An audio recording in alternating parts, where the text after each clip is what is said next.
Bismillahirrahmanirrahim. Assalamualaikum warahmatullahi wabarakatuh. Alhamdulillahirabbil alamin wa bihi nasta'inuhu ala umuri dunya waddin. Asyhadu an la ilaha illallah al-malikul haqqul mubin wa asyhadu anna Muhammadan abduhu wa rasuluhu shadiqul wa'dil amin. Hadirin ikhwatu iman jemaah Majelis Tafsir Ilyin, mudah-mudahan senantiasa mendapatkan ridho dan ampunan Allah Subhanahu wa taala. Alhamdulillah, kajian tafsir pada kesempatan ini membahas surat Al-A'raf ayat 85 halaman 161. Al-A'raf ayat 85. Di Al-A'raf ayat 85 ini Allah Subhanahu wa taala berfirman, wa dan ila kepada Madyana. Madyan itu nama sebuah daerah, nama sebuah negeri ya. Wa ila Madyan, dan kepada negeri Madyan ya. Walaupun asalnya ini dari jumlah yang sangat sedikit Pak, itu kan. Karena kan sebelumnya itu manusia-manusia yang hidup pada saat itu kan sudah dibinasakan oleh Allah. Tapi kemudian itu membesar, jumlahnya semakin banyak dan menghuni sebuah daerah yang disebut dengan Madyan. Wa ila Madyan, dan kepada kaum Madyan, akhahum, Allah mengutus saudara mereka. Walaupun di sini kata arsala itu dihadap, dihilangkan, karena kita sudah mafhum gitu ya,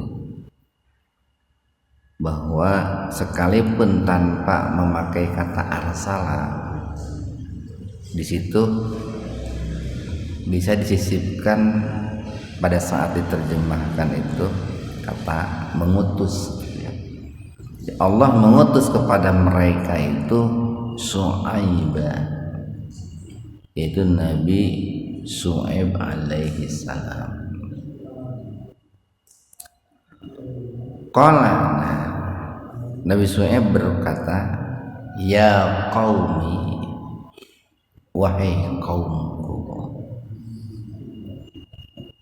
u'budullaha, beribadahlah kalian kepada Allah, esakanlah Allah, abdikanlah diri kalian kepada Allah, hambakanlah diri kalian kepada Allah, atau perbudaklah diri kalian di hadapan Allah Subhanahu wa taala. Malakum, makna fi ini, ma tidak ada lakum untuk kalian, min ilahin, satu ilah pun. Min itu kan harfu tab'id, huruf yang menunjukkan sebagian. Bisa sebagian di sini adalah sebagian kecil. Jadi tidak ada sedikit pun ilah, tidak ada sedikit pun Tuhan ghairu, maksudnya ghairullah, selain Allah Subhanahu wa taala. Nah, ini mengisyaratkan bahwa kaum Madyan pada saat itu mereka adalah orang-orang yang mayoritas, kalau tidak dikatakan semuanya, mereka adalah orang-orang yang mayoritas itu mensekutukan Allah, mereka tidak mengesahkan Allah. Kemudian yang kedua, ini menjadi sebuah bukti bahwa inti ajaran yang dibawa oleh seluruh nabi dan rasul itu sama, yaitu mengajak manusia untuk mengesahkan Allah. Qad sungguh ja'atkum, telah datang kepada kalian, bayyinatun, bukti-bukti mir rabbikum, dari Rabb kalian, ya. Bukti-bukti yang nyata, bayyinah itu. Sungguh telah datang kepada kalian bayyinatun, bukti-bukti yang nyata, mir rabbikum, dari Rabb kalian. Baik itu bukti yang nyata, itu yang memang sudah ada jauh sebelumnya, ataupun bukti-bukti yang nyata yang ya pada saat itu Allah tunjukkan kepada mereka. Bukti yang nyata bahwa Allah itu Sang Maha Esa, Sang Maha Kuasa. Ini kan seluruh ciptaan ini kan menjadi sebuah bukti bahwa Allah itu Maha Kuasa. Langit, bumi, matahari, bulan, bintang, ataupun bukti-bukti yang Allah tunjukkan langsung pada saat itu di hadapan mereka, seperti mukjizat-mukjizat yang dibawa oleh para nabi dan rasul. Kemudian pesan yang kedua atau seruan yang kedua disampaikan oleh Nabi Syuaib itu, fa'aufu, maka sempurnakanlah al-kaila wal mizana. Al-kaila takaran, wal mizana dan juga timbangan. Kenapa dipisahkan antara al-kail dan al-mizan? Karena dalam kenyataan gitu ya, ketika orang melakukan transaksi jual beli gitu, itu ada barang-barang yang diperjualbelikannya itu dengan cara ditakar gitu. Ada yang dengan cara ditimbang gitu. Tidak semuanya ditimbang kan. Ada yang ditakar gitu. Ada yang diukur malah kan. Kayak tanah itu kan nggak ditimbang, kecuali meureun naon ya, tanah Lembang nggak lain ditimbang kan ya, di karungan gitu ya. Jadi kalau al-kail itu untuk barang-barang yang ditakar, Pak. Bahkan kalau dulu itu biasanya kalau beli beras pun itu nggak ditimbang, kalau dulu ditakar gitu. Sabara takeran gitu. Pakai kobokan kalau dulu. Pakai kobokan. Cukup banyaklah barang-barang yang dijual belikan dengan cara ditakar gitu. Termasuk yang masuk kategori takaran itu kan kita semua ini kan sedang berjual beli, Pak. Hakikatnya kita semua dalam hidup ini sedang melakukan transaksi jual beli. Cuman yang diperjualbelikan gitu, karena profesi kita masing-masing berbeda gitu. Inna sa'yakum lasyatta, sesungguhnya kerja kalian itu bermacam-macam, beragam. Maka yang diperjualbelikannya pun beragam. Kalau yang diperjualbelikannya beragam, otomatis ada yang ditakar, ada yang ditimbang. Seorang guru itu sedang berjual beli dengan muridnya melalui penyampaian jasa ilmunya. Seorang pejabat publik sedang berjual beli dengan rakyatnya terkait dengan kebijakan, terkait dengan aturan. Seorang hakim sedang berjual beli gitu. Seorang dokter sedang berjual beli dengan pasiennya, Pak. Nah, untuk profesi-profesi seperti itu kan biasanya tidak ditimbang, ditakar. Ditakarnya dengan takaran waktu, Pak. Takaran waktu. Kan sebelum bekerja itu, kalau di sebuah instansi atau di sebuah kantor biasanya kan sudah ada aturan waktu ya.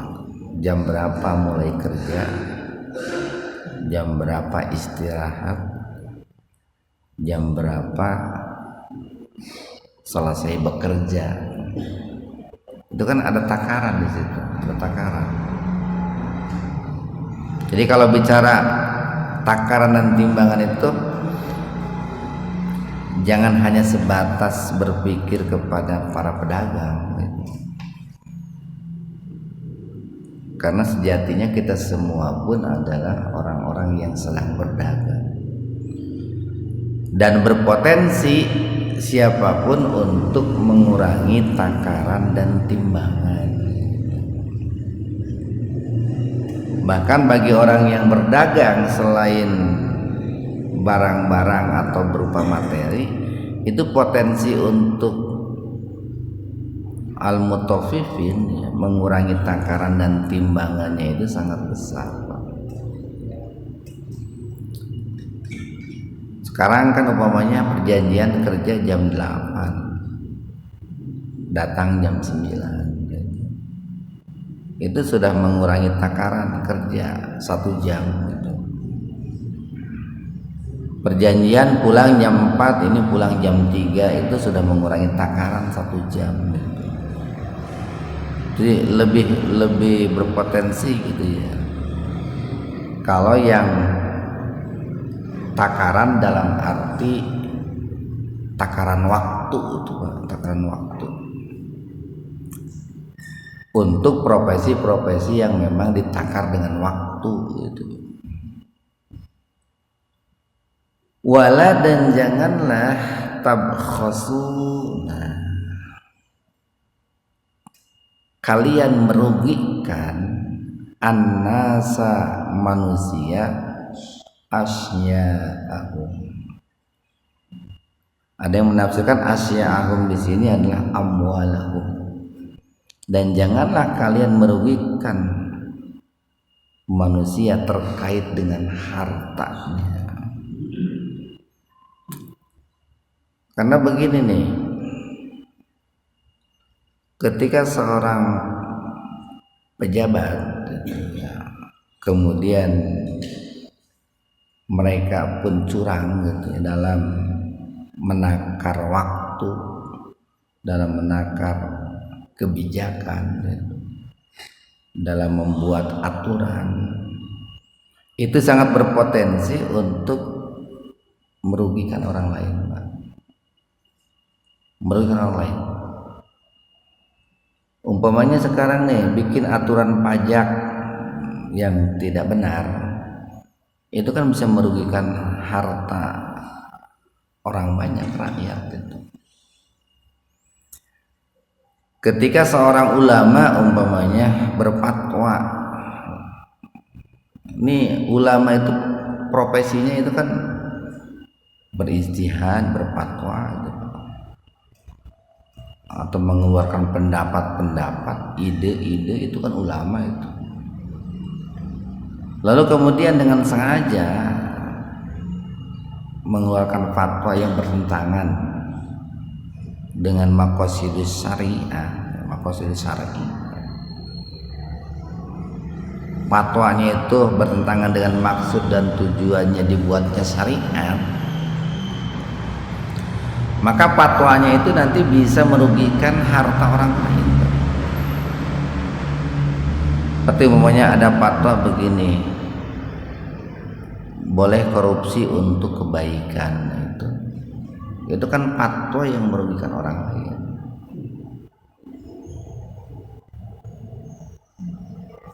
Seperti benar kan, karena ada kata-kata kebaikan gitu. Nah, itu yang disebut dengan fatwa yang merusak maqasidus syar'i. Di antaranya itu adalah, kalau di antara maqasidus syar'i kan ada hifdzul mal, gitu, menjaga harta. Berarti fatwa itu tidak menjaga harta, melainkan merusak harta. Nah, maka diingatkan nih, dulu orang-orang Madyan, di samping mereka mensekutukan Allah, mereka pun mengurangi takaran dan timbangan, baik itu takaran dan timbangan secara umum ataupun takaran dan timbangan yang terkait dengan ya jual beli seperti yang kita pahami, dan itu berakibat terhadap kerugian orang lain atau mengambil hak orang lain. Kemudian yang ketiga, wala, dan janganlah tufsidu, kalian berbuat kerusakan, fil ardi, di muka bumi, maksudnya fi Madyan, di negeri Madyan ini, ba'da, setelah islahiha, setelah dilakukan islah, dilakukan perbaikan-perbaikan, dilakukan pembenahan-pembenahan, penataan-penataan, baik itu melakukan kerusakan yang sifatnya lahir ataupun melakukan kerusakan yang sifatnya batin. Jadi yang namanya membuat kerusakan di muka bumi ini secara garis besar dua. Bisa mungkin orang itu merusak bumi itu dengan menebang hutan sembarangan gitu. Itu merusak bumi. Atau barangkali buang sampah sembarangan, itu merusak bumi itu. Ada juga yang merusak bumi itu secara batin gitu, dengan cara melakukan pelanggaran-pelanggaran, kemaksiatan-kemaksiatan, itu pun sebetulnya merusak bumi gitu. Bahkan itu yang disebut merusak bumi yang sebenarnya, Pak. Jadi ketika orang itu mensekutukan Allah, ketika orang itu mengurangi takaran dan timbangan, maka pada saat itu dia sedang melakukan pengerusakan di bumi. Itu Fir'aun itu kan, Fir'aun kalau secara lahir mungkin saja pada saat itu dalam hal duniawi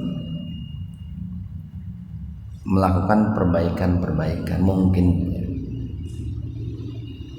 nggak bangun naon gitu kan.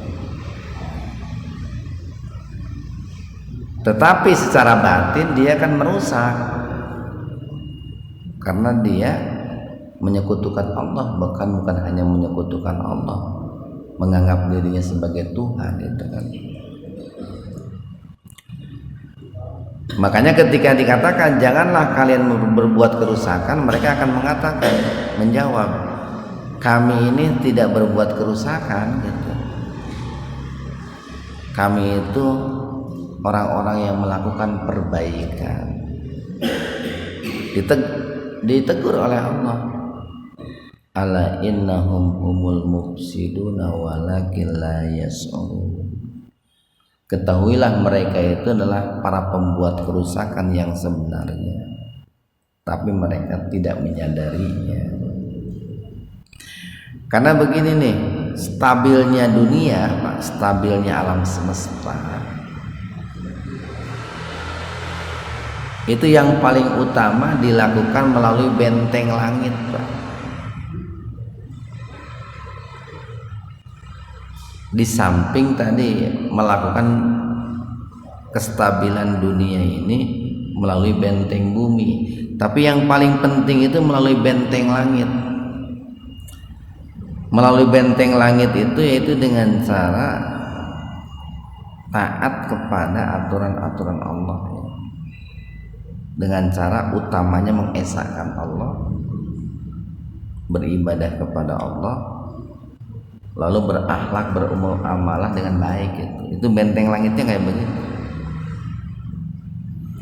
Dalikum, yang demikian itu khairun, lebih baik, lakum, bagi kalian, in, jika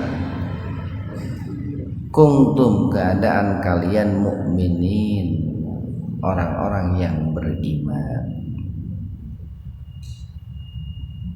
Ayat 50, ayat 86. Ini isi dakwah yang ketiga nih, atau keempat. Jadi tadi yang kedua perintah menyempurnakan takaran timbangan, yang ketiga larangan berbuat kerusakan, kemudian yang keempat wala, dan janganlah taqudu, kalian duduk-duduk, bikulli siratin, di pinggir jalan. Jadi hukum duduk-duduk di pinggir jalan itu sebetulnya dilarang awalnya itu, Pak, kecuali kalau memperhatikan hak-hak para pejalan gitu, Pak. Kenapa kok dilarang gitu? Karena akan menimbulkan gangguan-gangguan bagi yang lain. Mungkin, Pak, ada orang mau lewat, merasa terganggu dan lain sebagainya gitu. Kecuali kalau memperhatikan hak-hak para pejalan. Nah, terlebih-lebih kalau duduk-duduk di pinggir jalan itu dengan dibarengi melakukan kerusakan-kerusakan. Maka diingatkan nih dalam poin yang keempat, janganlah kalian duduk-duduk bikulli siratin, yaitu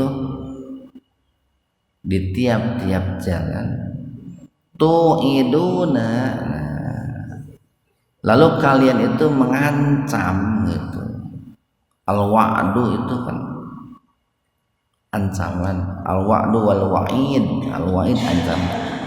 Atau tu'iduna itu tukhawifuna, kalian memberikan rasa cemas, rasa takut kepada para pejalan. Watasudduna, dan kalian menghalang-halangi. Nah, di sini ada yang diijazi, itu kata annasa, dan kalian menghalang-halangi manusia angsabilillah, dari jalan Allah. Jadi baik itu jalan secara lahir ataupun jalan secara maknawi.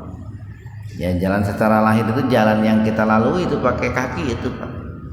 Pakai kaki, pakai kendaraan itu.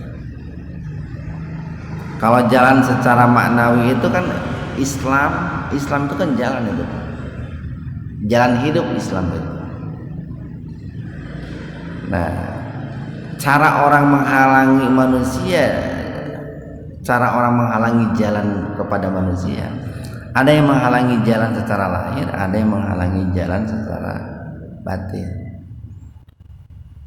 Para perampok, para pembegal itu menghalangi jalan secara lahir itu, menghadang itu kan. Atau mungkin para preman itu menghalangi jalan secara lahir. Tapi ada orang-orang yang menghalangi jalan manusia dari jalan Allah secara batin. Bisa melalui sebuah aturan itu kan. bisa melalui sebuah kebijakan. Umpamanya begini, biasanya al-mala'u ini Pak, para al-mala'u, para pembesar, ketika para pembesar baik itu penguasa ataupun pengusaha ataupun para ilmuwan itu melakukan membuat sebuah aturan, kemudian aturan itu bisa menyimpangkan manusia dari jalan Allah. Nah, maka pada saat itulah mereka dikatakan sebagai orang-orang yang duduk-duduk dalam rangka menghalangi jalan manusia menuju jalan Allah. Kan untuk membuat sebuah aturan itu kan duduk dulu kan. Ada duduk bersama dulu, berunding gitu ya, rapat gitu. Kan duduk itu. Cuman bedanya mereka duduknya di kantor gitu Pak. Kalau preman duduknya di pinggir jalan, kan begitu saja bedanya. Tetapi sejatinya sama, dalam rangka menghalangi manusia dari jalan Allah, kan begitu. Bahkan menghalangi manusia dari jalan Allah dari sebuah aturan yang dibikin melalui duduk-duduk di kantor, rapat di kantor, itu jauh lebih mengerikan Pak. Nama preman Pak, kalau menghalangi manusia, dampak buruk yang ditimbulkannya lokal Pak. Lamun preman daerah A itu kan hanya kekuasaannya hanya satu desa Pak. Ketika sudah lewat desa lain sudah ada preman yang lain kan gitu. Lewat wilayah yang lain kan sudah ada lagi. Tapi kalau sebuah aturan dibuat melalui sebuah rapat, duduk-duduk di sebuah kantor, lalu aturannya itu menghalangi manusia dari jalan Allah, itu yang terkena imbasnya, dampak buruknya satu negara itu Pak. Enggak. Se-Indonesia atau langsung tak. Padahal duduknya kan di Jakarta mungkin. Para penguasa itu duduknya di Jakarta melakukan rapatnya, tapi ketika hasil rapatnya itu diterapkan, disosialisasikan, se-Indonesia itu kan terkena itu. Kena. Nah, itu dampaknya lebih mengerikan itu. Jadi janganlah kalian itu duduk-duduk ya, dalam rangka menakut-nakuti atau menghalangi manusia dari jalan Allah. Man, yaitu siapa orang-orang amanah yang beriman bihi kepadanya. Watabgunaha, ini yang kelima, dan kalian menginginkan iwaja, jalan yang bengkok. Jadi memang Pak begini, ada orang yang memang secara sengaja itu ingin memalingkan manusia dari al-haq. Seperti bapak-bapak lah, bapak-bapak kan sengaja ingin meluruskan manusia ke jalan yang benar. Kita ini kan ingin mengajak manusia ke jalan yang benar. Nah, dalam hidup kan berpasang-pasangan. Jadi kalau ada orang-orang yang ingin mengajak manusia ke jalan yang benar, sebaliknya ada juga manusia yang dengan sengaja ingin memalingkan manusia dari jalan yang benar. Wah, mereka mungkin lebih semangat bila dibanding kita Pak. Mereka mungkin lebih serius bila dibanding kita. Mereka lebih siap mati-matian mengeluarkan anggaran, mengeluarkan biaya bila dibanding kita. Sok itu Pak, kantor-kantor gitu ya, tempat-tempat yang biasa dijadikan untuk menghalangi manusia dari jalan Allah, itu kan mewah-mewah, megah-megah. tarereh ge ngabangunan teh. Beda jangin pesantren yang 2 tahun can beres-beres ya Pak. Ia dalam rangka menjadikan manusia duduk menuju jalan Allah gitu. Kita lanjutkan nih. Wadguru nih yang keenam. Wadguru dan ingatlah oleh kalian id ketika kuntum kalian qalila sedikit pakas sarakum lalu Allah perbanyak jumlah kalian.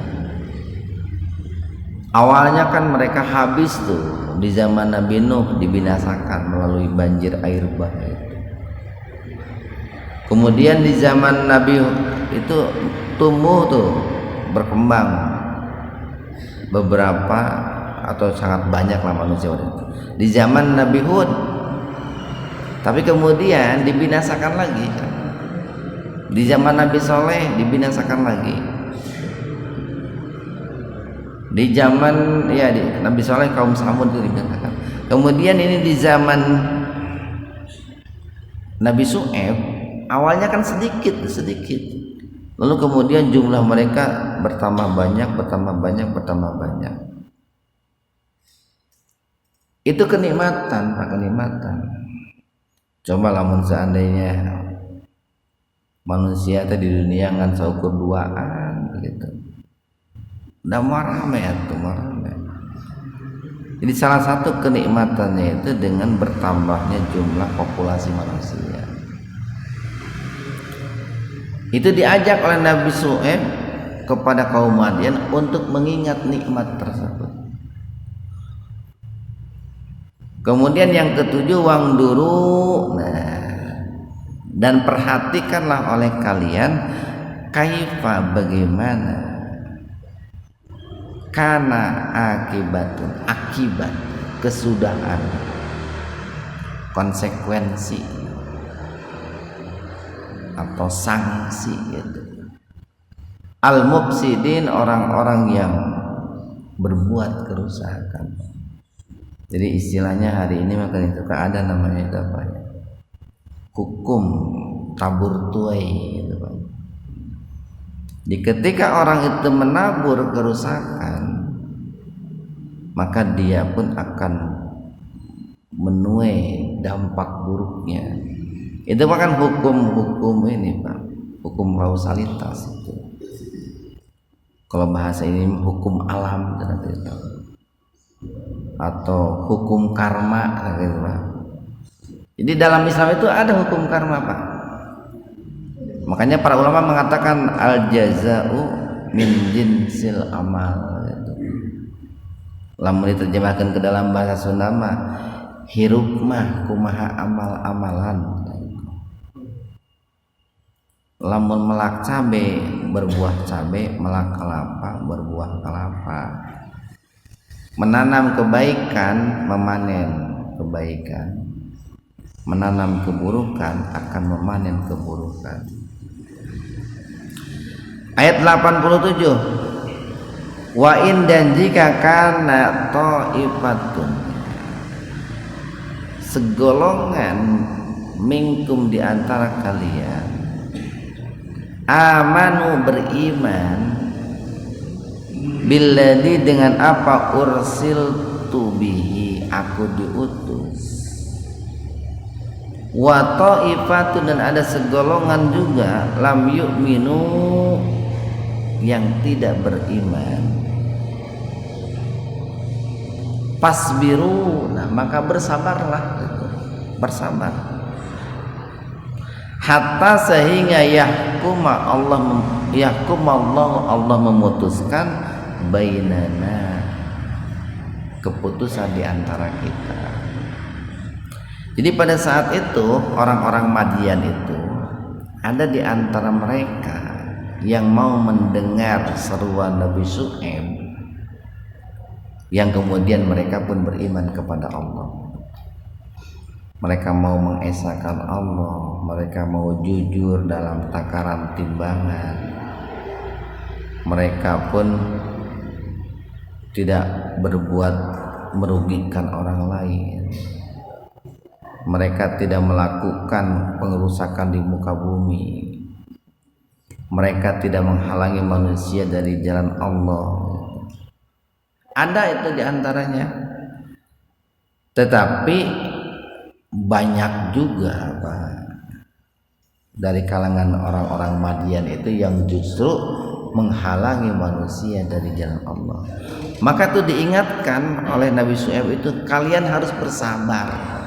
Harus bersabar. Kan kadang begini Pak, ketika orang itu beriman kepada Allah, itu kan oleh orang-orang yang tidak beriman itu kan suka disindir, diejek, dicaci, atau mungkin dibagedan, atau mungkin dimusuhi, sampai mungkin dianiaya gitu Pak. Pasbiru, maka bersabarlah. Karena nanti juga kan akan ada keputusan dari Allah. Allah itu kan maha melihat, maha mendengar. Sing sabar we nya cenah. Da Allah mah maha ningali, kan sok aya bahasa kitu kan di kita tuh.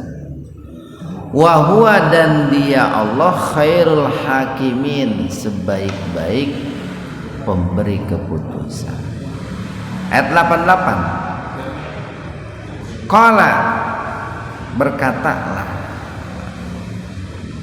al-mala'u, para pembesar. Tadi al-mala'u itu bisa dari kalangan penguasa, bisa dari kalangan agnia, orang kaya, bisa dari kalangan ulama, ilmuwan. Di setiap zaman ada Pak. Dulu ada Fir'aun sebagai penguasanya, ada Qarun sebagai hartawannya, ada Haman sebagai ilmuwannya. Itu al-mala'u alladzina istakbaru, yaitu orang-orang yang menyombongkan diri, min qaumihi, dari kaumnya. Apa jawabannya? Lanukhrijannaka, sungguh kami akan mengusir engkau ya Syuaib, wahai Syuaib, walladzina, dan orang-orang amanu yang beriman, ma'aka, bersama engkau, min qaryatina, dari negeri kami, atau lataudunna, sungguh kami akan mengembalikan kalian fi millatina, kepada milah kami.